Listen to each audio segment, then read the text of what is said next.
ele abandonou a coroa e caminhou descalço por desertos, florestas e estradas escaldantes, levando seu corpo ao limite extremo. Faminto por semanas, treinou seu corpo e sua mente para suportar qualquer coisa, pois desejava obter poderes divinos para salvar a todos.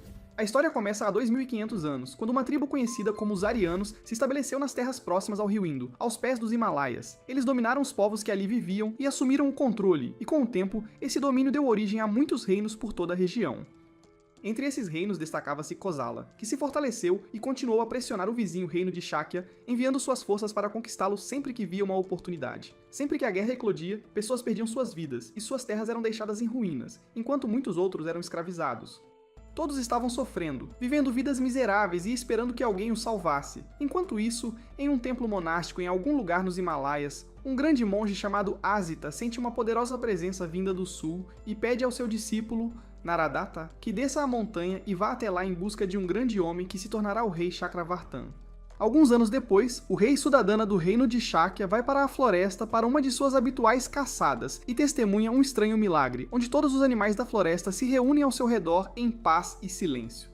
De repente, um mensageiro chega e lhe diz que a rainha o está chamando, e eles correm de volta ao palácio onde sua esposa, a rainha Maya, lhe conta que teve uma visão de um grande elefante com 6 presas entrando em seu corpo. Ao ouvir isso, Suddhodana fica satisfeito e lhe fala sobre o milagre que testemunhou, e diz que sente que todo ser vivo em toda a terra lhes ofereceu sua bênção, e então aponta para o rio dizendo: embora geralmente enfrentem seca nesta época do ano, não há tais sinais desta vez, e afirma que deve ser por causa da criança que em breve nascerá para eles.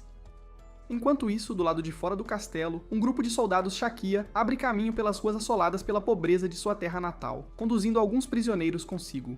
Sua marcha chama a atenção de um jovem escravo chamado Chapra, que tenta olhar mais de perto, mas acaba esbarrando em bandidos locais. Percebendo os itens valiosos na cesta que ele carrega, os bandidos exigem que ele os entregue se quiser que o deixem ir. Chapra rapidamente foge, forçando os bandidos a persegui-lo pelas ruas lotadas até que ele desliza para um beco estreito. Assim que ele para recuperar o fôlego, um pequeno garoto chamado Tata de repente pula sobre ele e arrebata o tecido que ele carregava. Mais tarde, quando Chapra conta ao seu dono o que aconteceu, o pobre garoto é chicoteado severamente. No momento em que sua mãe ouve falar disso, ela corre e implora ao dono que a puna em seu lugar. O dono recusa, explicando que a mulher é sua mercadoria, mas decide mostrar um pouco de misericórdia, dando ao garoto 3 dias para recuperar o tecido perdido, e o avisa que se ele falhar, venderá sua mãe. Chapra não suporta a ideia de perdê-la, e ao passar pelo movimentado mercado, ele vê o mesmo tecido sendo vendido em uma loja e tenta roubá-lo de volta e fugir. Infelizmente, ele é rapidamente pego e espancado muito severamente. Depois disso, ele tropeça em alguns degraus e silenciosamente jura fazer o que for preciso para impedir que os traficantes de escravos vendam sua mãe. Nesse exato momento, o pequeno ladrão de antes, chamado Tata, aparece no topo de um muro com seus amigos, rindo dele. Chapra exige que ele devolva os tecidos, mas o garoto apenas ri mais alto e diz aos seus amigos para atacá-lo. Chapra derruba alguns deles, mas eles logo o dominam com sua superioridade numérica e o espancam até a exaustão. Caído, machucado e exausto no chão, ele implora ao garoto que devolva os tecidos, tentando explicar as consequências. Pouco depois, Chapra recupera a consciência dentro de um barraco em ruínas, e encontra Tata lá, que chama sua irmã para tratar seus ferimentos. Ela chega e dá a Chapra um remédio amargo que eles fizeram fervendo qualquer raiz que puderam encontrar por perto. Depois disso, Tata se apresenta e diz que já vendeu o tecido que roubou. Chapra imediatamente grita em protesto, mas a irmã de Tata lhe diz sem rodeios que eles sobreviveram roubando dos outros e o ridiculariza, dizendo que ele deve ter estado sonhando acordado no beco enquanto seus pertences eram levados. Chapra explica que talvez nunca mais veja sua mãe por causa disso, o que os faz sentir pena, e Tata se oferece para ajudá-lo a resgatar sua mãe. Mais tarde naquele dia, os traficantes de escravos levam as mulheres para vendê-las junto com a mãe de Chapra. Nesse exato momento, um tigre surge da selva, matando ambos os traficantes na hora. Ele então volta sua atenção para a mãe de Chapra, mas antes que possa atacar, Chapra avança rapidamente com pedras na mão. No entanto, antes que ele possa jogá-las, o tigre recua para os arbustos, onde o espírito de Tata deixa o animal e retorna ao seu corpo. Cercado por animais, o jovem garoto permanece sorrindo, e coincidentemente, um monge que passava, chamado Naradatta, vê isso e se pergunta se o garoto é o abençoado de quem seu mestre Asita lhe falou. Mas antes que possam celebrar, o exército de Kosala chega para atacar Kapilavastu, a capital do reino de Shakya, novamente. Tata explica a Chapra que o reino de Kosala deseja expandir-se para suas terras, e percebe que o exército passará por sua aldeia. Pensando em sua família, ele entra em pânico e corre para chegar à aldeia a tempo. O general do exército de Kosala parece ser um homem cruel e impiedoso, que se deleita com a visão da matança, rindo como um louco. Enquanto o exército de Kosala avança pela aldeia, ele procura desesperadamente por sua mãe e irmã, apenas para encontrá-las mortas. Tomado pela dor, o garoto jura vingança e Chapra promete apoiá-lo. Mais tarde naquela noite, quando o exército de Kosala monta acampamento para celebrar antes de seguir para a capital, Chapra e Tata os observam secretamente à distância, frustrados com a dificuldade de alcançar o general. Então Tata silenciosamente conta a Chapra seu plano e coloca seu espírito em um cavalo do exército de Kosala, usando-o para causar uma comoção. Chapra aproveita o momento e pula no cavalo possuído para se aproximar do general antes de mirar com algumas flechas e atirá-las contra ele. Mas o general vira a cabeça no último momento e escapa por pouco da morte. Em instantes, Chapra e o cavalo se veem cercados por lanceiros. Mas antes que possam atacar, um enxame de gafanhotos atinge o acampamento de repente, lançando o exército no caos. Aproveitando a chance, Tata e Chapra perseguem o general até um rio, onde o general escorrega para a água. Sua sorte muda quando crocodilos famintos se aproximam, cercando-o enquanto ele luta para se manter à tona. Chapra se move rapidamente para acabar com ele com uma flecha e vingar a família de Tata, mas então ele hesita, perguntando-se se quer permanecer escravo por toda a vida. O general, em pânico e desesperado, grita, oferecendo toda a sua riqueza em troca de salvar sua vida. Ignorando os protestos furiosos de Tata, Chapra mata os crocodilos um por um, e então mergulha e puxa o general para a segurança. Ele se vira para Tata com um pedido de desculpas, explicando que este homem poderia ser a chave para ascender nas fileiras de Kosala, chamando-a de uma oportunidade única na vida concedida pelos céus. Chapra expõe seu plano para ganhar influência no exército e insiste que é a única maneira para escravos como eles escaparem de suas vidas difíceis. Contra seu melhor julgamento, Títer concorda relutantemente. No dia seguinte, um soldado corre para informar ao rei Sudana que o exército de Kosala escapou do rio Rohini durante a noite, após perder a maior parte de seus suprimentos para um enxame de gafanhotos, e que o general Budai agora está desaparecido.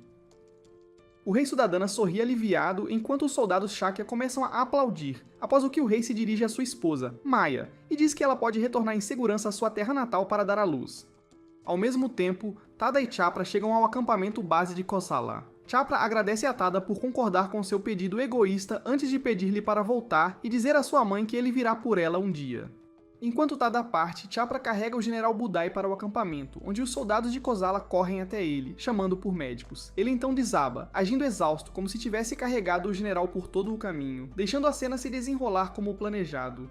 Quando o general recupera a consciência, ele chama o garoto e pergunta como pode recompensá-lo, ao que Chapra simplesmente lhe diz para descansar bem. O general então oferece adotá-lo e lhe dá um lugar em seu serviço, e Chapra aceita sem hesitação. A cena então retorna ao reino de Shakya, onde a rainha Maya está sendo escoltada para sua terra natal. Seus guardas montam um acampamento perto do rio Rohini, já que precisam atravessá-lo para chegar lá.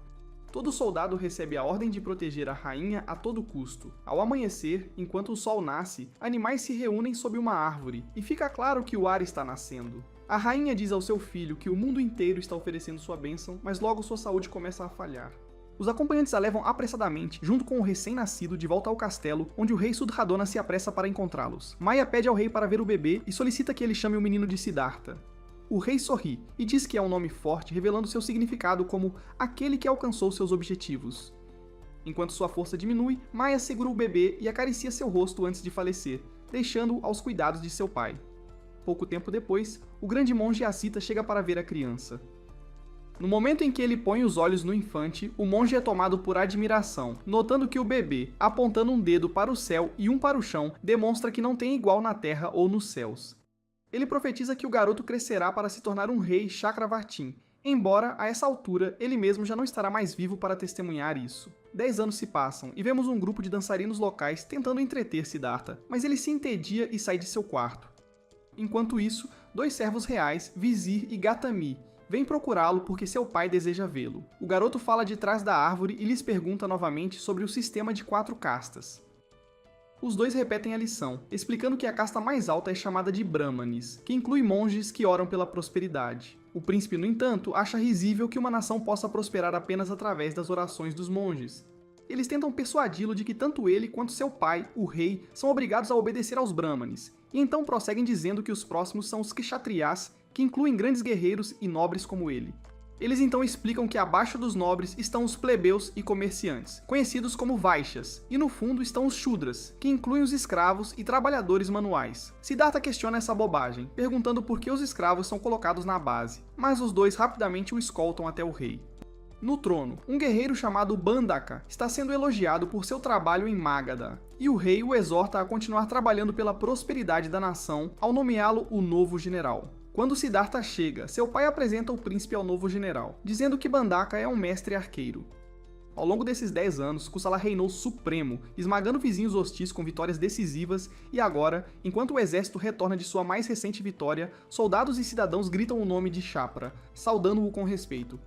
Todos sabem que o general Budai o acolheu como seu filho, e a notícia se espalhou por todas as fileiras de que ele é agora o herdeiro escolhido para o legado do general. Cavalgando pela multidão, Chapra sorri ao ver o quão longe ele subiu.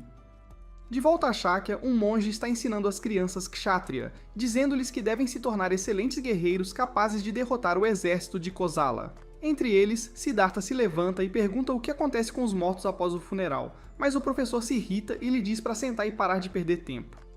Os amigos do príncipe discutem com ele que as palestras do velho são entediantes e o fazem faltar à aula. O pequeno grupo se esgueira para a floresta, onde Siddhartha admite que nunca havia saído do palácio antes. Nesse exato momento, os dois amigos avistam um coelho e o perseguem, mas quando um deles mira com uma flecha, Siddhartha pula sobre ele, permitindo que o coelho escape. Os dois garotos correm atrás dele novamente, enquanto o príncipe fica para trás, parecendo sombrio porque não suporta que ninguém machuque um ser vivo. Vagando sozinho, ele logo se perde e se encontra em uma clareira iluminada onde um monge de pele escura está tocando diante do homem, perguntando-se se tudo isso é apenas um sonho. Enquanto isso, Joteka fica preso na lama movediça e grita por ajuda. Siddhartha e o outro garoto tentam puxá-lo para fora usando uma árvore, mas o garoto só consegue agarrar-se ao galho fraco que se quebra assim que ele o segura, e ele afunda mais fundo até que sua vida se esvai. Tomado pela dor, o príncipe corre para sua madrasta e ela o abraça, aliviada por ele estar seguro. Mas quando ele grita que Joteka morreu, ele adoece de tristeza.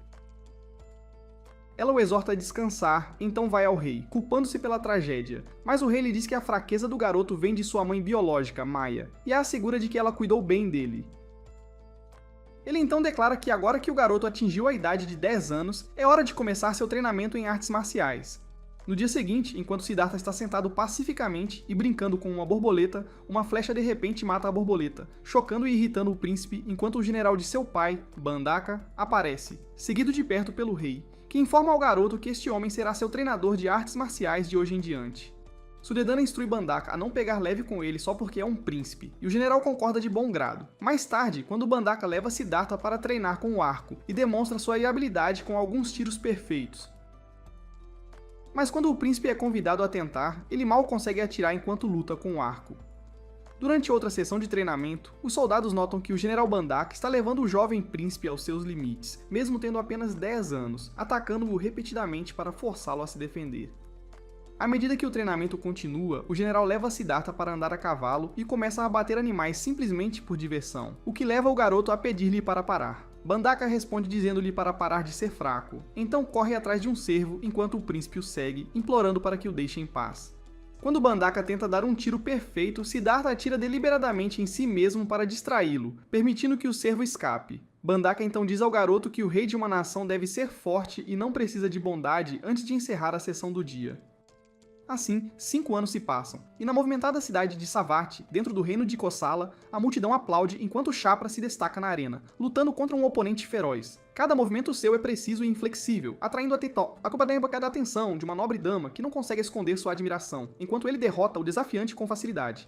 Ele vence uma disputa após a outra. E embora às vezes pareça que a maré pode virar contra ele, a preocupação da dama apenas o impulsiona até que a vitória seja novamente sua. Mais tarde naquele dia, o general Budai encontra Chapra e oferece suas felicitações, dizendo-lhe que com mais uma vitória na partida final de amanhã, o troféu do rei será dele, juntamente com o título de herói do povo. Chapra ergue a cabeça, certo da vitória, e jura não trazer desonra ao seu nome. Nesse momento, a nobre dama diante se aproxima e lhe oferece uma flor com suas esperanças e orações por sua vitória. Assim que ela parte, o general revela que ela é a filha do vizir, Lady Malika. Segurando a flor, Chapra sente como se já pudesse saborear a vitória. No dia seguinte, Lord Chapra entra na arena sob cânticos estrondosos e enfrenta seu oponente final, Lord Bindika, o filho mais velho de uma família nobre. Ao sinal do anfitrião, ambos os guerreiros avançam um contra o outro e chocam suas espadas. Chapra parece em clara desvantagem devido ao seu pequeno tamanho, pois todos os seus golpes são desviados por Bindica, que eventualmente o empurra de seu cavalo. No entanto, Chapra não desiste aqui e tenta pular nele, mas Bindica move seu cavalo e o chuta de volta ao chão. Depois disso, ele avança com sua lâmina apontada para o garoto. Mas Chapra desvia no último momento, saltando alto e agarrando sua sela. Ele então se posiciona atrás de Bindica e o puxa do cavalo, sufocando-o, e ambos os guerreiros acabam caindo no chão. Ao ver isso, Malika foge com lágrimas nos olhos, enquanto a multidão incita os lutadores a se levantarem. Chapra se levanta e tenta desferir um soco voador, mas Bindica o derruba com seus braços fortes. Ele então tenta esmagá-lo pulando sobre o garoto, mas Chapra mal consegue desviar rolando para o lado. Bindica então se levanta e consegue nocautear Chapra com um soco no rosto e então o pega pela cabeça e começa a socá-lo brutalmente para baixo. Depois disso, ele levanta os punhos em celebração, mas Chapra se levanta novamente e lhe diz que ainda não acabou. Vendo isso, Bindica pega sua espada e tenta derrubá-lo, mas Chapra desvia e pega algumas pedras para derrubar a espada da mão de Bindica, atirando-as.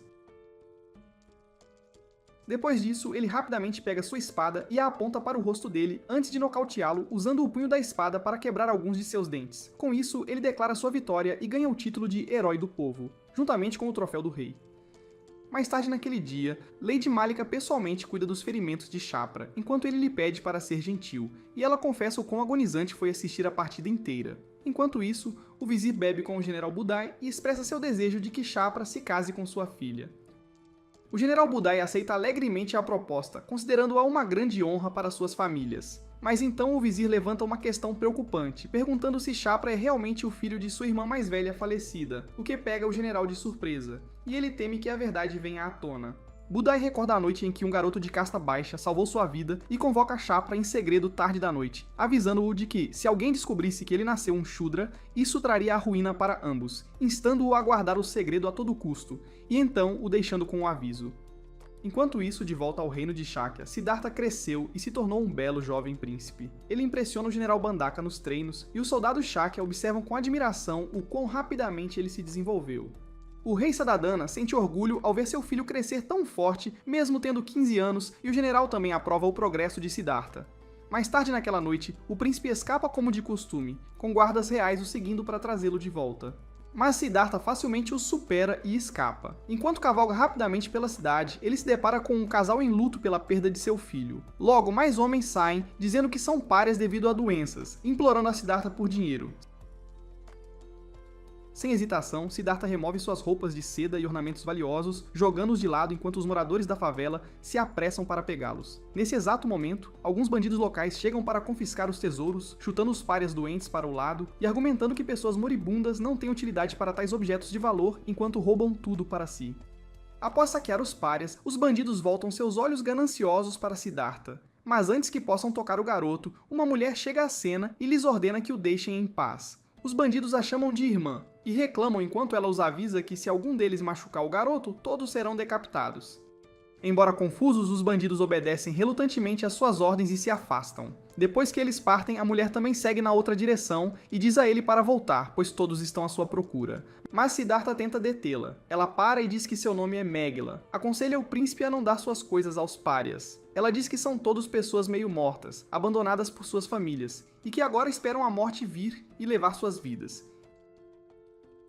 Ela lhe diz que ele não consegue entender a vida fora do castelo, o que deixa Siddhartha irritado, e ele pergunta se ela conhece o mundo que ele não conhece. No dia seguinte, Megala leva o príncipe pela cidade, onde Siddhartha fica triste ao ver o que as pessoas comem. Megala o afasta, mas o príncipe continua parando ao ver pessoas em péssimas condições. Megalia pergunta ao príncipe por que ele se sente tão atraído por tudo isso, mas antes que ele possa responder, o príncipe testemunha um escravo sendo brutalmente espancado por tentar roubar uma fruta e fugir. O príncipe chora ao perceber o que seu povo está passando, mas Megala explica que todos vão morrer um dia, e que são todos humanos, independentemente de sua casta ou status social. Mais tarde naquele dia, o príncipe não conseguiu se concentrar no treino e saiu mais cedo. Ele chama o dia de lindo e cavalga para ver Megala. Eles visitam a cidade e observam tudo de um barco. Megaila pergunta a Siddhartha se está tudo bem para ele estar com ela assim, já que normalmente ela não teria permissão para falar com ele. Ao ouvir isso, o príncipe a lembra do que ela disse sobre ambos serem humanos. Ouvindo aquilo, Megaila o empurra para a água, pedindo-lhe para nadar com ela, enquanto o general Bandaka observa tudo isso com um sorriso malicioso. Mais tarde, o príncipe é chamado para uma audiência com o rei e é repreendido quando o rei pergunta se ele estava passando tempo com uma plebeia de baixa estirpe. O príncipe fica enojado ao ouvir Sudedana chamar Megalia de plebeia e grita em protesto, mas o rei grita de volta para ele, dizendo que ele é o futuro do reino e deve tornar a nação forte. O rei parte, proibindo o príncipe de deixar o castelo, enquanto o general Bandaka escuta e sorri feliz. Mais tarde naquela noite, enquanto Megaila admira a beleza do rio, o general aparece e manda seus homens prendê-la e amarrá-la a uma cruz para execução. Enquanto ela grita o nome de Siddhartha, ele faz o possível para se libertar dos guardas e alcançar seu pai para impedir a execução. Siddhartha se liberta e vai atrás de seu pai, exigindo saber por que ele prendeu Megalia. O rei diz que está em uma reunião, mas o príncipe simplesmente grita para ele soltá-la imediatamente. O rei pergunta se ele está falando da bandida, e Siddhartha deixa claro que nunca o perdoará se ele a matar. Como o rei se recusa, o príncipe saca sua lâmina na frente de todos, perguntando ao rei se ele acha que estar apaixonado é tão desonroso. O rei vira o rosto enquanto lembra o jovem príncipe de seus deveres principescos para com o país, mas o príncipe continua pedindo para ele poupar Megalia. Vendo seu filho cheio de ódio por ele, Sotodana concorda com seu pedido de libertar a bandida, com a condição de que ele se case com a princesa Yasidara do país vizinho. Ao ouvir isso, o príncipe sente-se enojado. Mas enquanto a multidão grita para matar Megaila, ele se acalma e aceita a proposta sob pressão. No entanto, o general Bandaka usa uma lâmina em brasa e queima os 2 olhos dela. E quando Siddhartha grita e pergunta o que ele fez, Bandaka diz que cegou os olhos dela para que ela nunca mais pudesse olhar para ele. Megaila diz ao príncipe para parar de se preocupar com isso, e enquanto ela está sendo levada, ela grita para Siddhartha, dizendo que o rosto dele está gravado em seus olhos para o resto de sua vida, e diz a ele o quão feliz ela ficou em conhecê-lo e aproveitar o pouco tempo que tiveram juntos. Ela pede a ele para se tornar um grande rei, e é levada enquanto o príncipe chora. Logo depois, o príncipe se casa com a princesa Yasidatha, e todos parecem felizes, exceto o príncipe. O rei Sudana declara a seu filho que na época em que ele nasceu, o grande monge Asita lhes deu uma profecia de que ele se tornaria o grande rei Chakravartin. Enquanto isso, o jovem Tata, que aparentemente ainda é uma criança, chega com a mãe de Chapra e o monge Naradatta ao reino de Kosala. Tata argumenta que Chapra deveria estar em algum lugar por ali, e assim que eles olham ao redor, a multidão grita que o general está chegando. Tata pula em alguém e descobre que aquele que está sendo aclamado como o general é o próprio Chapra. A mãe de Chapra fica toda triste e nostálgica, e Tata fica animado, pedindo para visitar o palácio do general. A mãe de Chapra, no entanto, diz que ver seu filho já era o suficiente para ela. Mais tarde, Chapra incita os líderes de Kosala e diz que eles deveriam atacar o reino de Shakya novamente e reivindicar suas terras férteis para si. Todos aprovam a ideia e começam a se preparar, enquanto um mensageiro transmite as notícias da guerra a Shakya. O rei Sudadana diz a Siddhartha que o país deles é pequeno e que foi um milagre terem evitado a guerra por tanto tempo. Mas agora parece inevitável. Quando Siddhartha mostra resistência, dizendo que odeia derramamento de sangue, seu pai grita com ele, tentando fazê-lo entender que, se recuarem, o reino deles será invadido por Kosala. Mas quando o príncipe não entende nada disso, o rei parte dizendo que ele nunca poderá se tornar um rei com tal atitude. Algum tempo depois, o exército de Kosala se encontra com as forças de Shakya perto de uma vila fronteiriça. Chapra lidera o ataque e o príncipe Siddhartha está farto da guerra. O general Bandaka se junta a ele e diz que ele pode ficar para trás e ver seus homens caírem lá de cima. Nesse momento, um de seus homens lhe entrega um pote de veneno mortal. Bandaka mergulha suas flechas nele e diz que nenhum soldado pode viver se for atingido. O príncipe Siddhartha pergunta ao general se ele se diverte com a visão de pessoas morrendo, e o general responde que sim, como um maníaco sanguinário. Enquanto o general parte para mudar o rumo da guerra, ele zomba do príncipe, dizendo que um covarde como ele nunca poderia entender. Enquanto a batalha se intensifica, Chapra entra em fúria, enquanto o príncipe Siddhartha entra no campo de batalha. Tanto o general Bandaka quanto Chapra derrubam um número significativo de soldados, enquanto o príncipe Siddhartha cavalga gritando para todos pararem. Nesse momento, alguns soldados inimigos o avistam, e quando Chapra ouve que o príncipe está perto, ele corre rapidamente em sua direção. Enquanto isso, Siddhartha é cercado por soldados inimigos enquanto os seus morrem protegendo-o. O general Bandaka vê Chapra indo em direção ao príncipe e o persegue. Ele tenta um ataque contra Chapra, mas falha e reconhece a força do herói de Kosala, dizendo que não pode superá-lo com táticas comuns, e então tem uma ideia perversa. Ele pega um cadáver inimigo e o coloca à sua frente enquanto passa por Chapra, fingindo ser um aliado. Assim que ele o ultrapassa, Bandaka vira seu cavalo em direção a Chapra e atira nele com uma flecha envenenada. Mas em vez de cair, Chapra arranca e contra-ataca, derrubando Bandaka de seu cavalo. Depois disso, ele segue direto para Siddhartha, enquanto Bandaka se pergunta por que seu veneno não está funcionando. Chapra avança contra Siddhartha em velocidade máxima, mas no último momento Siddhartha o olha com olhos cheios de pena, com uma aura majestosa ao seu redor. Então o veneno de Bandaka faz efeito e faz Chapra errar seu ataque. Ao cair de seu cavalo, ele pensa na presença divina que sentiu e em como os olhos de Siddhartha penetraram em sua alma, fazendo-o se perguntar se ele vai morrer ainda carregando seus arrependimentos. Vendo Chapra cair no chão, tremendo por causa do veneno, Bandaka se gaba em voz alta de que foi ele quem derrubou o general inimigo antes de ordenar que seu exército esmagasse o inimigo. Com isso, ambos os exércitos recuam, deixando apenas morte e sofrimento. De volta à casa de Budai em Kosala, o sacerdote diz que o veneno se espalhou pelo corpo de Chapra e que ele não pode ser salvo. Nesse momento, Malika e seu pai chegam para perguntar sobre Chapra, e Budai responde que seria um milagre se ele vivesse até amanhã. Ao ouvir isso, um esquilo possuído por Tata corre para as favelas, onde ele retorna ao seu corpo e diz à sua mãe que Chapra não pode ser salvo, o que a faz entrar em pânico e tentar correr para vê-lo antes que seja tarde demais. Mas Naradatta intervém e diz que seu mestre pode conhecer uma cura. Como Tada pode voar para o Himalaia em uma única noite usando seus poderes, ele se oferece para entregar a mensagem. Naradatta prepara uma carta e deseja boa sorte a Tada. Possuindo muitos animais, ele corre por quilômetros e sobe aos céus, e finalmente alcança o Templo dos Monges, onde todos ficam chocados ao vê-lo voar e pousar diante do mestre Asita com a carta. O velho monge fica atordoado ao lê-la e caminha até a beira da colina lá fora e envia uma mensagem espiritual diretamente a Narodatta usando seus poderes. Ele o repreende por desperdiçar a vida de tantos animais apenas para salvar um menino, mas Narodatta permanece firme, dizendo que tem que salvar Chapra, custe o que custar. Ao ouvir isso, o mestre Asita o avisa que ele se tornará um animal selvagem pelo resto de sua vida como punição, e lhe fala sobre a cura. Narodatta rapidamente grita a receita do antídoto para a mãe de Chapra antes de perder a cabeça e fugir para a natureza como um cão. Ela se emociona ao ver isso, mas fica aliviada ao saber que Chapra sobreviverá. Mais tarde, na casa de Budai, a mãe de Chapra implora a Budai para dar a cura a Chapra. Ele concorda e logo depois de darem a ele, o médico fica impressionado ao ver Chapra abrir os olhos. Ao mesmo tempo, a esposa de Siddhartha pergunta se ele não está dormindo, porque algo o está perturbando, então ele lhe diz que se sente terrível ao ver pessoas adoecerem e morrerem todos os dias, enquanto ele não faz nada a respeito. Ele se pergunta se há algo que possa fazer para ajudar e se deveria simplesmente ignorar tudo. Ele se levanta e diz que nem mesmo percebeu o quão cheia de sofrimento a vida é, devido à sua criação luxuosa como príncipe. Enquanto até mesmo os Shudras sabem mais sobre o mundo do que ele. Ele diz que está determinado a descobrir a verdade do mundo, e então lhe diz para não se preocupar e ir dormir. De volta à mansão de Budai, a mãe de Chapra está trancada no porão, enquanto Budai lhe diz que Lady Malika veio vê-lo.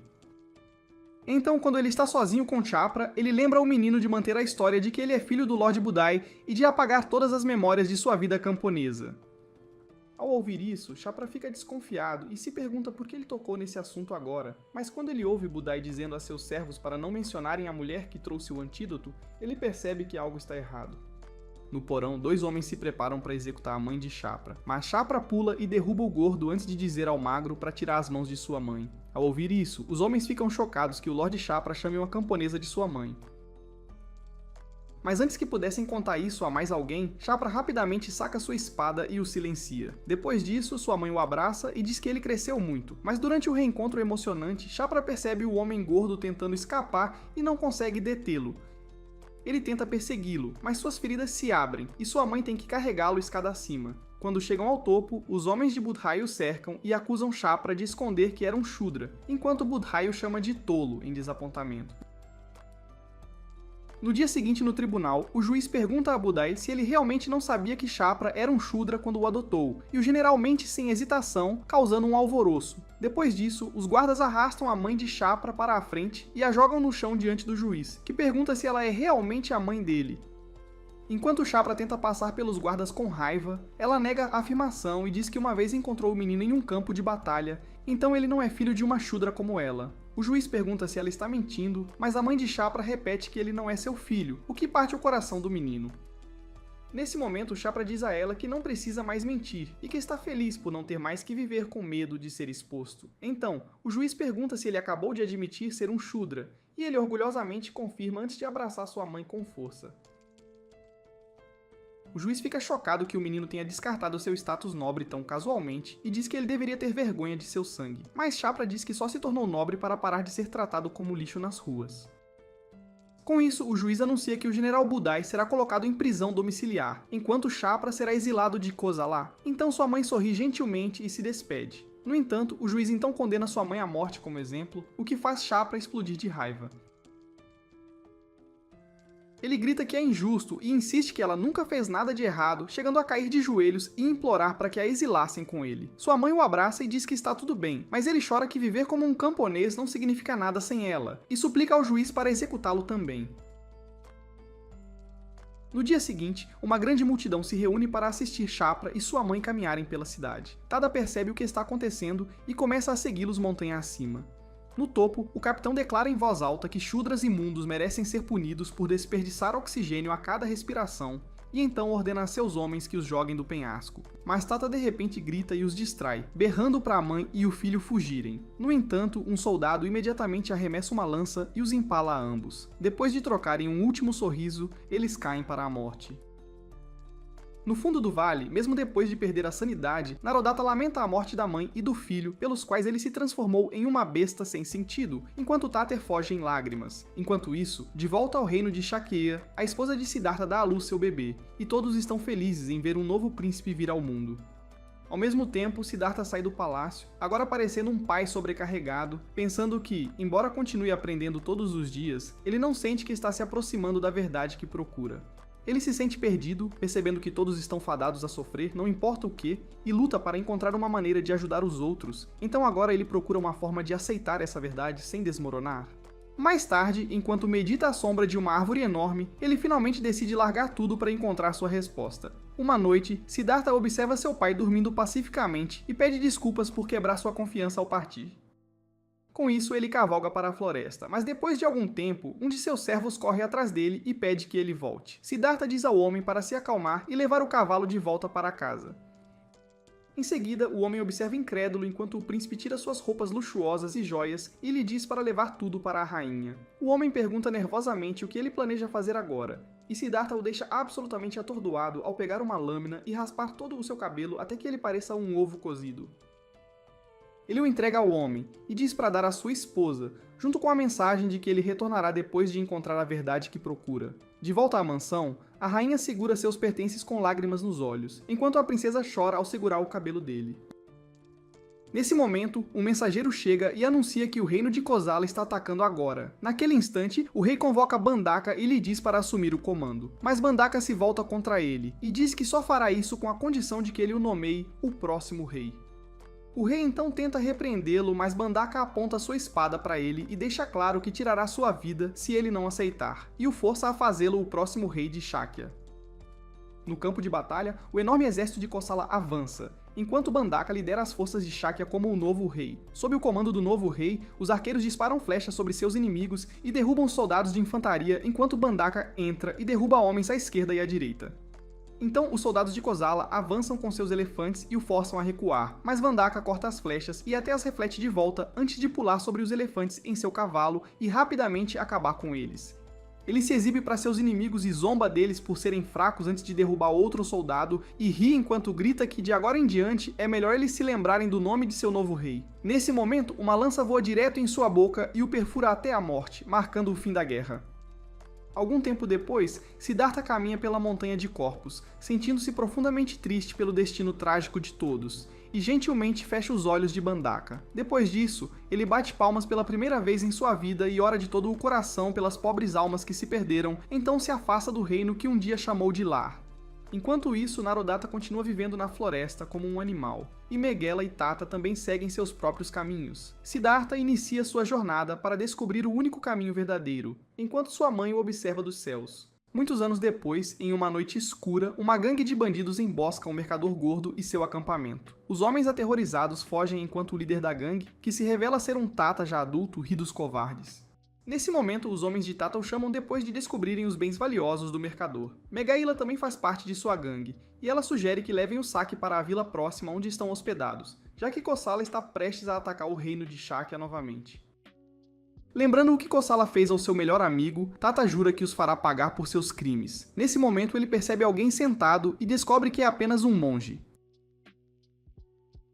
Tata pergunta se ele conhece o príncipe do reino de Shakya chamado Siddhartha, que deixou tudo e se tornou um monge. Tata diz que Siddhartha foi um tolo por abandonar uma vida de luxo, mas isso irrita o monge, que explica que monges ascetas não se machucam sem motivo. Eles fazem isso para ganhar mérito para a próxima vida. Ao ouvir isso, Tata apenas ri dele, e Megaila brinca que ela seria uma monja asceta perfeita, já que sua vida inteira tem sido nada além de sofrimento. Depois disso, ela desafia o monge e diz que, se ele realmente acredita que seu propósito na vida é sofrer, então ele deveria queimar os olhos como os dela para provar. Ao ouvir isso, o monge pega uma tocha e cai de joelhos, e sem qualquer hesitação, enfia a tocha acesa diretamente na órbita de seu olho. No dia seguinte, um caçador percebe que Siddhartha tem o cabelo muito comprido para um monge. Ele só lhe oferece uma navalha e até o convida para sua casa para se arrumar. De volta à sua casa, ele entrega a Siddhartha uma nova túnica, dizendo que é tudo o que pode oferecer. Nesse momento, outro monge com um olho queimado chega, pedindo água. Siddhartha se apresenta enquanto o monge se pergunta se ele é o príncipe Shakya de quem ouviu falar e então se apresenta como Depa. Depois disso, o caçador retorna dizendo que seu filho mais velho, Asadi, também quer se tornar um monge, e pede a eles para aceitá-lo como discípulo. Siddhartha diz que não está aceitando discípulos no momento, e Depa aponta que sua família provavelmente só quer menos bocas para alimentar. Enquanto partem, Depa percebe Siddhartha o encarando e explica que queimou o olho para provar o quão sério ele é para alguns céticos. Ele também menciona que seu mestre Narodata abriu mão de tudo e se tornou uma besta para viver uma vida pura sem desejo. Depa diz que acredita no ascetismo, o que significa que quanto mais ele sofre agora, melhor será sua próxima vida. Depois disso, eles decidem ir para a floresta ascética, e no caminho, percebem o Asagil seguindo através da chuva torrencial. E a certa altura, quando ele se corta com uma planta venenosa e quase se afoga, Siddhartha vira-se e puxa-o para fora. Enquanto caminham pelo rio, Depa diz a Siddhartha para deixar as crianças, pois ele não vai conseguir prosseguir. Mas Siddhartha continua a carregá-lo por todo o caminho até o deserto. Lá, eles encontram alguns soldados de Kosala que estavam caçando com seu jovem príncipe. Após abater um cervo, eles se aproximam dos monges. E o jovem príncipe sente algo especial no olhar de Siddhartha, mas depois ele se vira, pensando que são apenas monges comuns. Assim que partem, Depa explica que o pirralho é, na verdade, o príncipe de Kosala, Verdaka, nascido do rei de Kosala e de uma escrava de Shakya, pois o rei de Shakya o enganou apresentando a escrava como uma nobre. Depois disso, os monges viajam por dias através de um calor escaldante e densas florestas de montanha, até que uma noite, Tada e seus homens os avistam de longe e param para perguntar a Depa como ele estava. Depa o encara em silêncio, mas Siddhartha diz a Tada que o menino com eles está em péssimo estado e precisa de tratamento imediato. Ao ouvir isso, Tata os leva ao seu acampamento onde prepara uma medicina herbal para Asadi. Tata explica que é feito com algumas ervas que tinha à mão e que se ainda tivesse seus poderes, teria reunido mais possuindo um pássaro. Siddhartha fica surpreso ao saber que ele podia possuir animais, e Depa lembra que seu mestre Narodata uma vez mencionou um menino especial com o mesmo nome que podia possuir animais, mas nunca envelhecia. Observando a condição precária de Asadi, Siddhartha pede a Tada para trazer uma faca quente, pois ele quer cortar a perna inchada e sugar o veneno.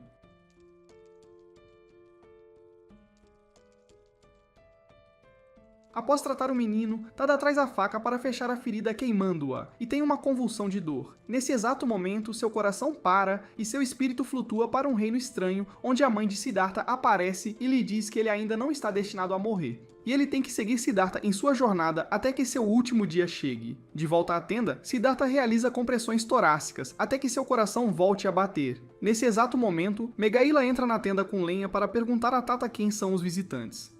Ao vê-la, Siddhartha chama seu nome, e ela deixa cair a lenha no instante em que reconhece sua voz. Enquanto os dois ficam ali tremendo, a voz dela treme enquanto ela pergunta por que ele está ali, e Siddhartha se desculpa por não ter se tornado o grande rei que ela esperava, e em frustração, ela sai correndo da tenda. Enquanto isso, Tada e Depa ficam surpresos ao saber que Siddhartha é o príncipe desaparecido. Então Tada lhe diz que o procurava porque soldados de Kosala assassinaram sua mãe e irmã, e é por isso que ele os odeia tanto. Mas como ele não tem status, precisa da ajuda de um rei para iniciar uma guerra. Depois de desabafar toda a sua raiva, Tata pede a Siddhartha para se tornar rei e se vingar por ele. Mas Siddhartha diz a Tata para esperar 10 anos enquanto ele busca significado como monge, e promete retornar ao seu reino se não encontrar as respostas que procura. Na manhã seguinte, Asadi acorda de repente de um pesadelo e diz que um tornado está chegando. Enquanto o menino corre para a aldeia para avisar a todos, Tada e os outros duvidam de sua afirmação. Mas Asadi continua correndo pelo assentamento, gritando para todos evacuarem imediatamente. De repente, um tornado aparece do nada e se move em direção às casas, destruindo tudo em seu caminho sem piedade. Asadi salva um menino e se abriga enquanto ele passa. Quando acaba, Siddhartha e os outros ficam chocados que um tornado realmente apareceu. Depois de algum tempo, não muito longe no reino de Magadha, o rei recebe Asadi em sua corte. Asadi pergunta ao rei o que ele deseja saber, e quando o rei pergunta o que seu futuro reserva, o menino diz: morte. Todos explodem e gritam com o menino, mas o rei o silencia e pergunta quem o matará. Asadi inocentemente afirma que seu filho o atacará em 30 anos e enfrentará punição divina logo depois. Ao ouvir isso, o rei arrogantemente diz a Asadi que ele também recebeu uma profecia dizendo que morrerá quando contar até 3. Mas o menino continua sorrindo e dança de forma boba. Enquanto o rei conta até 3, Asadi chama um guarda e quando a contagem chega a 3, uma cobra cai de cima. No entanto, todos ficam chocados quando a lança do guarda perfura a cobra e o menino sai ileso. Ao ver isso, o rei percebe que Asadi realmente pode ver o futuro, e o menino diz que ainda não é hora de ele morrer. Depois disso, ele sorri e revela que morrerá em 4 anos, 4 meses e 4 dias. O rei pede para ele ficar como seu conselheiro, mas o menino recusa, dizendo que seu propósito é seguir Siddhartha até o dia de sua morte. O rei fica surpreso ao ouvir isso e pergunta onde Siddhartha está, e Asadi lhe diz que ele está atualmente nas montanhas Pandava, a caminho da floresta ascética. Naquela noite, o rei leva um exército consigo e sobe a montanha, onde encontra Depa meditando de cabeça para baixo. O rei pergunta se ele é Siddhartha, mas Depa o aponta para Siddhartha, que está calmamente meditando ao lado. Depois de cumprimentar Siddhartha, o rei se ajoelha e pede para ele vir ao seu reino como seu conselheiro, e até oferece metade de seu reino em troca. Mas Siddhartha lhe diz que ele sofrerá se a ganância o dominar, e que ele quer mais do que precisa, e é por isso que ele se tornou um monge. Ao ouvir isso, o rei fica triste ao compartilhar que a morte é inevitável, mas lhe disseram que seu próprio filho tirará sua vida em 30 anos. Com medo da morte, ele acredita que Siddhartha pode salvá-lo desse destino, mas Siddhartha balança a cabeça e deixa claro que não pode curar seu medo da morte no momento. No entanto, ele espera encontrar uma fuga desse medo durante sua jornada para a floresta ascética. Sua resposta satisfaz o rei, e o homem lhe deseja sorte. Depois disso, Asadi e os 2 monges viajam por dias através de uma natureza selvagem e hostil, ajudando e meditando todos os dias até chegarem à floresta dos monges ascéticos. Assim que Depa entra na floresta, ele fica muito animado, e quando Asadi se aproxima de um belo lago, ele fica absolutamente aterrorizado quando um homem vem encará-lo. Então, Depa explica que prender a respiração debaixo d'água, pendurar-se em uma árvore e enterrar-se vivo, assim como o confinamento solitário em um caixão, é o auge do treinamento ascético. Depois disso, Siddhartha começa seu treinamento meditando sobre espinhos, à noite entre lobos e até em tempestades, esperando que esse sofrimento o leve à iluminação. Alguns meses se passam, e um dia ele pergunta a Asadi por que ele está marcando a árvore, e o menino explica com um sorriso que ele marca cada dia do ano em uma árvore, e na 5ª árvore ele morrerá. Siddhartha chama isso de loucura e pergunta se ele não tem medo da morte, ao que o menino diz que sim, mas que não tem controle sobre ela. Ao ouvir isso, Siddhartha fica impressionado e pergunta como ele vive todos os dias sem medo. E o menino diz que seu propósito na vida o mantém em frente, assim como o propósito de Siddhartha é renascer como algo maior que humano e salvar a todos. Mas quando ele pergunta como pode salvar a todos, Asadi sorri silenciosamente. Com o passar dos anos, Siddhartha continua seu treinamento ascético, até que um dia ele grita enquanto está enterrado sob areia quente, e Depa o repreende dizendo que a dor o levará à salvação. E quando Siddhartha pergunta ao monge louco se ele está dizendo para ele morrer, Depa confirma dizendo que o propósito deles é se libertar de seu corpo humano corrupto. Siddhartha fica chocado ao ouvir isso e diz ao monge que não quer morrer, mas o monge louco fica com raiva e o ordena a treinar até cair morto. Mais tarde, Siddhartha se pergunta se torturar-se é realmente o caminho para salvar a humanidade enquanto seu corpo definha. Um dia, Tada aparece e encontra Siddhartha quase morto, ainda enterrado sob a areia. Ele o desenterra e o leva a um rio próximo, salpicando-o com água. Quando Siddhartha acorda, Tada lhe diz que não pode vê-lo morrer por causa de um treinamento estúpido. Depois disso, ele o senta à sombra de uma árvore e lhe dá uma fruta, mas Siddhartha a recusa porque está jejuando. Tada lhe diz para comê-la de qualquer maneira, mas então Depa e os outros monges ascéticos aparecem e lhe dizem para parar de interromper seu treinamento e ir embora. Nesse exato momento, Tada percebe fumaça vindo de sua cabana e corre pra lá preocupado com Megela, e encontra uma gangue de monges magros com tochas chamando-a de traidora e queimando a cabana.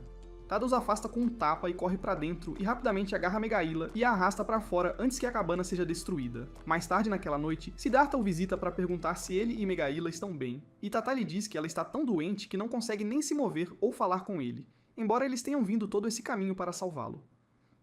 Ao ouvir isso, Siddhartha se sente terrível, e ele entra mesmo que Megela o implore para ficar longe. Depois de ver sua condição horrível, ele cai de joelhos e reza por ela.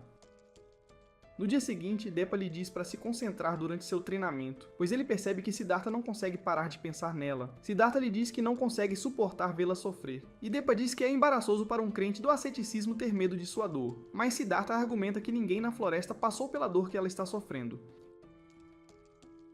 Enquanto isso, Tata traz comida para Miguela, mas ela a recusa. Ela lhe diz para deixá-la porque não há esperança para ela, e ele estará livre assim que ela falecer. Ao ouvir isso, Tata a abraça e promete que encontrará uma maneira de salvá-la, enquanto Siddhartha os observa silenciosamente de fora. No dia seguinte, Asad abre o caixão de Siddhartha e ele pergunta ao menino se realmente não há como salvar Megela, mas Asad lhe diz que ele pode salvá-la da mesma forma que fez quando estava doente, sugando o veneno. Assim que Siddhartha ouve isso, ele corre naquela noite e começa a sugar o veneno, o que faz Tana se preocupar que ele pegue a doença. Mas Siddhartha continua a noite toda até tirar cada pedacinho. Na manhã seguinte, ele pula seu treinamento e sai para verificar Megaila, o que deixa Depa furioso. De volta à caverna, Siddhartha a encontra totalmente recuperada. Enquanto Megela chora e Tada o agradece, Depa e os outros monges aparecem de repente e anunciam que já tiveram o suficiente do desrespeito de Siddhartha e o mandam embora. No entanto, Tata interrompe e declara que eles sairão em vez disso, e diz a Siddhartha que ele não esperará mais por ele para retornar e se tornar rei para sua vingança, para que Siddhartha possa continuar seu treinamento em paz. Ele diz que sua raiva desapareceu quando viu Megela se recuperando, e agora ele entende que o objetivo de Siddhartha é muito mais importante. Megela diz a Siddhartha que está feliz por ter se apaixonado por ele, mesmo que isso lhe tenha custado os olhos, porque ele salvou tanto seu corpo quanto seu coração, e com isso ambos partem. Enquanto Tada diz a Siddhartha para se tornar um grande monge e fazê-lo seu primeiro discípulo. Naquela noite, na fronteira do reino de Shakya, os soldados ficam chocados ao ver dezenas de tendas destruídas em segundos por um exército de elefantes pisoteando tudo. Seguidos por onda após onda de soldados de infantaria de Kosala, o jovem príncipe faz seus elefantes arrombarem o portão, enquanto ele ordena a seu maior guerreiro, Yatalá, que ataque. O gigante parecido com um Hulk usa os elefantes como degraus, e se lança no ar antes de esmagar sua massa na parede e dividi-la por completo. Isso abre o caminho para o exército Kozolan avançar atrás dele, com Yatalá limpando a frente. Os soldados de Kozolan abatem arqueiros inimigos como moscas e incendeiam as torres de guarda, enquanto os soldados de infantaria e Yatala massacram tudo à vista. Vendo o caos se desenrolar, um nobre gordo corre até o rei e o incita a fugir, mas ele se recusa a abandonar seu povo. Enquanto isso, a esposa de Siddhartha diz a seu filho, Rahula, que assim que seu pai terminar sua missão, ele certamente virá para salvá-los. Lá fora, Yatala joga soldados para o lado e destrói instantaneamente qualquer um que tente atacar o príncipe com um único golpe antes de segui-lo mais fundo no castelo. Ao nascer do sol, a maioria das forças Shakyan são aniquiladas e Virathaka reivindica a vitória. Mais tarde naquela noite na floresta ascética, Asad diz a Siddhartha que ele morrerá até a próxima lua cheia. Mas Siddhartha acha difícil acreditar vendo como o menino parece saudável. Asadi prevê que ele será comido vivo por lobos, mas Siddhartha promete protegê-lo não importa o que. Mais tarde, quando Siddhartha está meditando, Asadi cai de um penhasco enquanto tenta roubar ovos de um ninho, então ele corre o mais rápido que pode, apenas para descobrir que o menino sobreviveu caindo nos arbustos. Em seguida, o menino quase se afoga em um rio, o que o faz entrar em pânico novamente, mas acaba sendo um susto inofensivo. Assim, a noite da lua cheia chega, e Siddhartha se pergunta se o menino realmente morrerá como ele previu, mesmo depois de tê-lo amarrado a uma árvore. Enquanto ele medita, um coelho rasteja e mordisca as cordas, e quando ele percebe, o menino já se foi. Ele procura por Asadi em todos os lugares, enquanto o coelho leva o menino por alguns arbustos, após o que ele cai por uma encosta e acaba em frente a uma matilha de lobos famintos.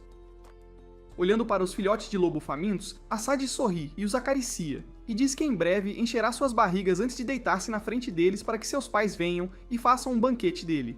Logo depois, Siddhartha o alcança e cai como ele, mas ver os lobos dilacerarem seu pequeno amigo o deixa horrorizado. Em pânico, ele corre de volta o mais rápido que suas pernas finas podem carregá-lo e aterrissa de bruços na grama onde desaba em lágrimas e começa a chorar alto. Nesse exato momento, Depa o encontra novamente e retoma o treinamento de Siddhartha mais brutalmente do que nunca, chegando a incendiá-lo. Vendo que ele ainda tem alguma vida, o monge louco o amarra numa árvore e deixa os abutres se alimentarem dele. Mas isso faz seus colegas monges se sentirem tão mal que o desamarram e dizem que ele já fez o suficiente. Siddhartha se recusa a parar mesmo depois de 10 dias sem beber água, o que faz Depa acreditar que ele atingiu o auge do asceticismo. Depois disso, Siddhartha começa a meditar em um penhasco sob o sol escaldante e continua por uma noite tempestuosa, cantando em sua mente que ele deve se tornar um com seus arredores. Um dia, os ventos sopram seu corpo magro para a cachoeira, mas quando ele não sente nada, ele se pergunta se finalmente se fundiu com a natureza, e se este é o auge do asceticismo de que Depa falou. No entanto, ao fechar os olhos, ele se vê girando em um reino desconhecido, onde ouve a voz de sua mãe dizendo que a vida de Asadi foi feita para ensiná-lo a verdade de que toda vida faz parte de um ciclo. Ao ouvir isso, ele sente desespero, mas ela o comanda a continuar vivendo. Depois que ele acorda, ele vê uma tigela de sopa bem na frente de seu rosto e isso o leva às lágrimas. A princípio, ele pensa que Asadi a trouxe, mas acaba sendo uma mulher gentil de uma aldeia próxima. Assim que ele a agradece por salvar sua vida, ele entra na floresta e todos os animais o seguem enquanto ele os chama para se reunir, compartilhando a lição de que é a lei da natureza que um seja consumido para a sobrevivência do outro, como o que aconteceu com Asadi e os lobos. Mas os humanos são os únicos que se consomem por ganância, e essa é a verdadeira causa do sofrimento. Ao mesmo tempo, no reino de Kosala, o rei Shakya é julgado, onde ele insiste que não há necessidade de mais violência. Mas o príncipe Kosala jura que nunca perdoará o povo Shakya e que Siddhartha morrerá por sua mão. De volta à floresta, Siddhartha está prestes a partir quando Depa o impede e pergunta se ele está realmente deixando a floresta. Depois que Siddhartha confirma, o homem jura que o superará em autotortura e provará que o asceticismo é a verdade. Mas Siddhartha argumenta que ele percebeu que crenças extremas são inúteis, e é por isso que ele agora viverá uma vida equilibrada onde ele caminha por um caminho do meio entre sofrimento e prazer. Percebendo que Siddhartha escolheu um caminho próprio, Depa admite a derrota. De volta à fronteira de Kosala, o povo Shakyan é forçado a trabalhar até desmaiar, ou é executado diariamente para satisfazer o ódio distorcido do príncipe, enquanto o rei, aprisionado, ouve os gritos de seu povo de dentro de sua cela. Enquanto isso, o pai do príncipe fica com raiva um dia e exige saber por que ele havia aprisionado sua própria mãe com as escravas Shakya, ao que o menino simplesmente diz que ela também é uma escrava Shakya imunda. Seu pai o lembra que ela ainda é sua mãe, mas ele argumenta que abrir uma exceção para a família daria um mau exemplo. Naquela noite, Yatalá visita a mãe escravizada do príncipe na prisão para trazer-lhe comida da celebração. Mas ele acidentalmente deixa cair a tigela, então ele espreita com sua cabeça enorme e promete trazer outra. A rainha o avisa para não vir novamente porque ela está na área das escravas, mas Yatalá fica mais zangado e diz que a libertará porque ela é a rainha. Mas a senhora o impede, dizendo que isso causaria mais problemas para seu filho. Então Yatalá pergunta por que o príncipe aprendeu. Então ela explica que ela é culpada de mentir sobre seu status quando se casou. Mas ele ainda pensa que ela é uma grande mulher, escrava ou não. Isso o lembra de sua infância, quando havia escassez de comida em sua aldeia e sua família, incluindo sua mãe escrava, foi brutalmente esmagada sob um elefante para reduzir o número de bocas para alimentar, e ele foi deixado sozinho sem eles. Ao ouvir isso, a rainha o chama de bom filho, mas o avisa novamente para não ser gentil com ela, pois isso o tornará um alvo para todos os outros. Ainda assim, Yatalá acredita que o príncipe o ouvirá.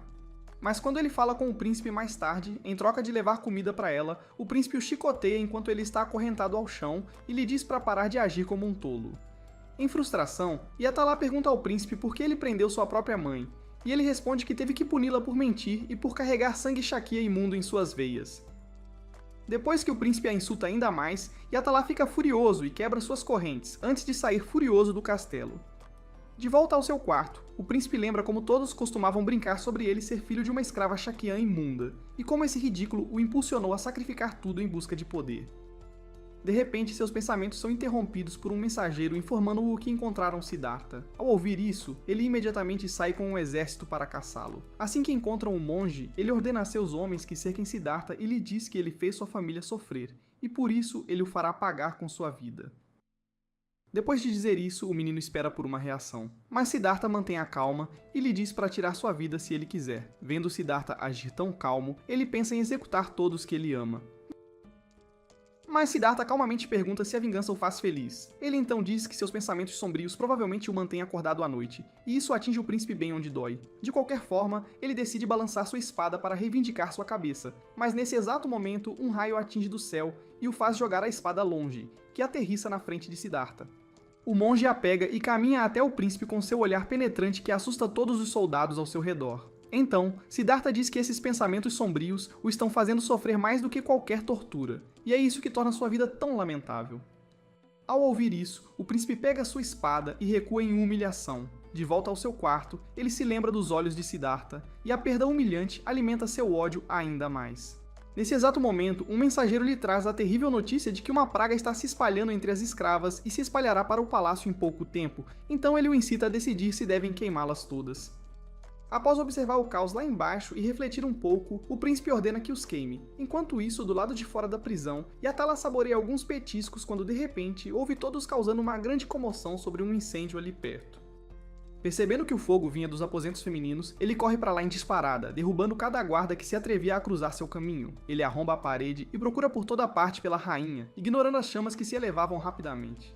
Após encontrá-la, o gigante abre caminho à força e luta até o portão principal do castelo, onde ele faz um enorme buraco na muralha e abandona o reino para sempre. Longe dali, na floresta, a rainha fica agradavelmente surpresa por Yatala tê-la salvado. Mas Verde-Haka segue Yatala e os encontra perto de um lago. A princípio, Yatala fica feliz por ele ter vindo ajudar sua mãe, mas ver aquele mesmo olhar de pena nos olhos dela deixa o príncipe tão furioso que ele declara que a ordem para iniciar o incêndio foi sua, e então parte após ordenar a Yatala que se livre daquela mulher. Ao ouvir aquilo, Yatala renuncia ao seu dever e chama o príncipe de insensível, mas sua mãe diz ao gigante para se acalmar e deixar isso para lá por causa dela. Yatala se acalma ao ouvir isso, e se afasta com ela em seus braços. Após uma longa jornada sob o sol escaldante, ele a deixa descansar sob uma formação rochosa, onde ela lhe pergunta por que a ajudou, e ele responde alegremente que ela o lembra de sua mãe. Ele diz que ela é uma senhora gentil como a sua, e é por isso que ele deseja que ela seja sua nova mãe. Ouvir aquilo a deixa tão feliz que ela lhe pede para mostrar o rosto e o assegura de que não terá medo porque ele é um bom rapaz, o que surpreende Yatala, pois todos o chamaram de monstro por toda a sua vida. Ele desamarra sua máscara e lentamente se vira para mostrar seu rosto gentil, e a rainha lhe diz que com prazer ocupará o lugar de sua mãe. Pensando em uma vida feliz com sua nova mãe, Yatala fica realmente muito feliz e joga sua máscara fora. Mas após alguns dias, quando ele retorna com frutas nos braços, a vê inconsciente e deixa cair tudo no chão. Ele logo percebe que ela faleceu e começa a chorar em voz alta, seus gritos ecoando por toda a desolação do deserto. Depois disso, ele carrega o corpo dela por uma longa distância até a floresta, onde cava uma sepultura para ela com lágrimas escorrendo pelo rosto enquanto a deposita gentilmente lá dentro. Naquela noite, ele dorme abraçando o túmulo dela, e no dia seguinte começa a vagar sem rumo por diferentes terras e cidades, sentindo-se triste e desolado, e incapaz de dormir à noite, assim como o príncipe, que agora está igualmente solitário. Certa noite, ele finalmente cede ao desespero e salta de uma cachoeira, mas nem mesmo isso consegue acabar com ele, pois seu corpo monstruoso de alguma forma sobrevive à queda. Em agonia, ele implora ao Senhor do Trovão que o fulmine em seu sofrimento, mas absolutamente nada acontece. Então, ele caminha pelo rio até o pôr do sol, quando de repente nota algo brilhando no fundo da floresta à frente. Lá, ele encontra Siddhartha calmamente meditando em silêncio. Ele se aproxima lentamente e cai de joelhos diante dele, dizendo que deseja morrer porque é o homem mais triste do mundo. Siddhartha pergunta calmamente por que ele está infeliz, ao que Yatala explica que seus pais verdadeiros foram esmagados por um elefante e ele perdeu sua segunda mãe para a peste tão rapidamente quanto a conseguiu. Ouvindo isso, Siddhartha responde gentilmente que foram os pais dele que foram verdadeiramente azarados. Mas Yatala ignora isso, e pergunta com raiva por que o príncipe que abandonou a própria mãe nunca foi punido. Siddhartha o escuta calmamente e então diz que o príncipe é quem mais sofreu porque, como um príncipe cuja mãe era escrava, ele teve que agir com frieza o tempo todo e vê-la falecer impotente, e agora ele tem que viver com o sangue de milhares, e de sua própria mãe, em suas mãos.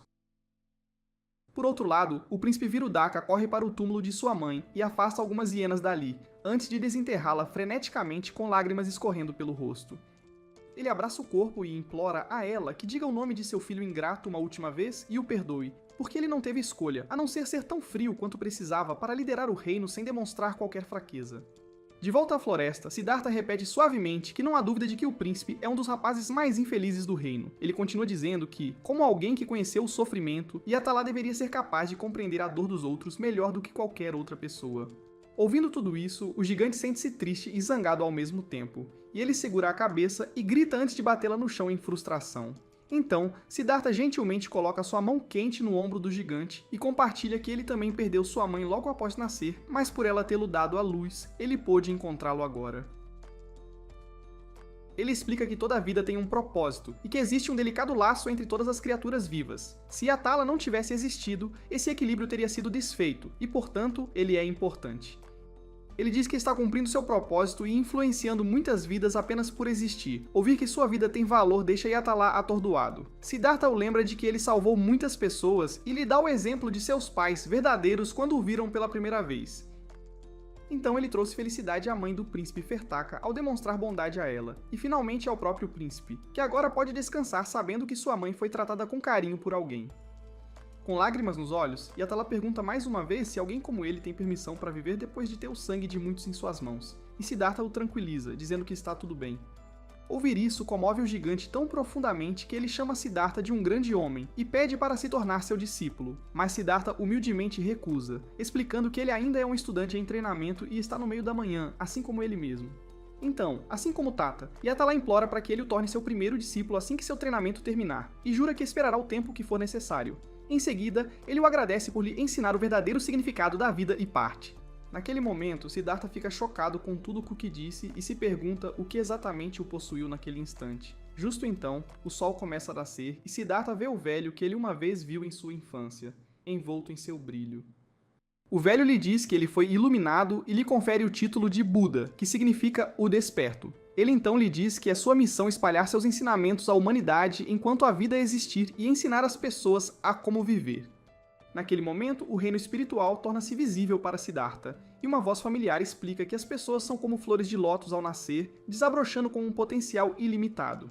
Mas é uma tragédia que tantas flores belas se percam na lama. É por isso que é seu dever como Buda ajudar essas flores a desabrochar, e Siddhartha aceita com alegria o papel que lhe foi confiado. Não muito tempo depois disso, o príncipe Vidaka liberta os escravos Shaikyan enquanto Tata, Megela e os monges continuam com suas vidas. E Siddhartha parte em uma longa jornada como Buda para salvar a humanidade. Mas é aqui que este vídeo termina. Lembre-se de curtir e se inscrever no canal. Obrigado por assistir e eu te vejo na próxima vez.